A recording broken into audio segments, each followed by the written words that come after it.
ତମେ ସବୁ ମାମୁଁ ଘରକୁ ଯାଇଛ? ଯାଇଛ? ମାମୁଁ ଘରେ କିଏ କିଏ ଅଛନ୍ତି?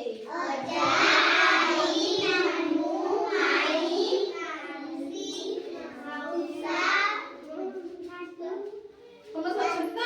ହଉ। ତମ ମାମୁଁ ମାନେ କଣ କାମ କରନ୍ତି? ତମ ମାଇଁ କଣ କାମ କରନ୍ତି? ତମ ଅଜା କଣ କାମ କରନ୍ତି? ଆଈ କଣ କାମ କରନ୍ତି? ଜାଣିଛ? ଜାଣିଛ? ତମ ଅଜା କଣ କାମ କରନ୍ତି?